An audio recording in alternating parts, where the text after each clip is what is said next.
Labvakar Ventspilī, Latvijā un pasaulē.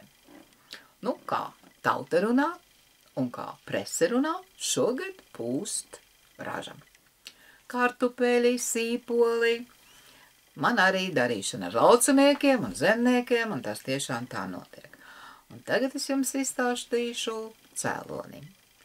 Klimats mainās, ir sauss, saulains, vējš pušs, un kur tad ir tie slimību ierosinātāji? Nu, mīļie, jūsu dārzos viņi dzīvo. Tās plūmes, kas pūst, tie āboli, kas pūst, tie vecie ābeļdārzi nesakoptie, kur viss sapūst un nokrīt zemē, tur ir tie ierosinātāji. Zāģējam nost. Ar tīru sirdi paziņoju, man plūmes aprikos nost, man nevajag, ja to kilogramu gadā man gribas, nopērku, apēdu, nodzen kārumu un nekādu kreņķu. Tātad tīram dārzus, sevi, mājas no visa nevajadzīgā. Un tad būs daudz vieglāk elpot, daudz mazāk slimības un kaitas. Jo ja mēs iztīram savu teritoriju un sevi, mēs taču jūtamies daudz lazāk. Mums ir spēks, mums ir enerģija. Paskatieties uz mani. Nu, dariet tāpat. Nevajadzīgo ārā.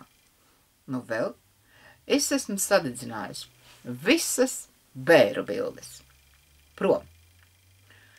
Mēs nevaram mīdīties uz vietas un domāt par pagātni, sevi žēlot, raudāt un čīkstēt. Kā tad var tikt uz priekšu?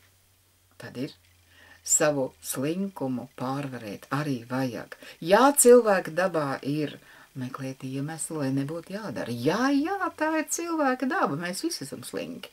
Bet nu taču beidziet, tā ir jūsu dzīve. Un nekad nav par vēlu iztīrīt sevi un savu apkārtni. Nu, nevajadzīgā. Un tas būs jādara arī augstākos plauktos.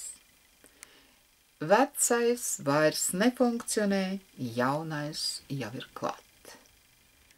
Tātad mācīsimies, beigsim pļāpāt, beigsim domāt un sāksim darīt. Sāksim zāģēt nevajadzīgus dārzā augļu kokus.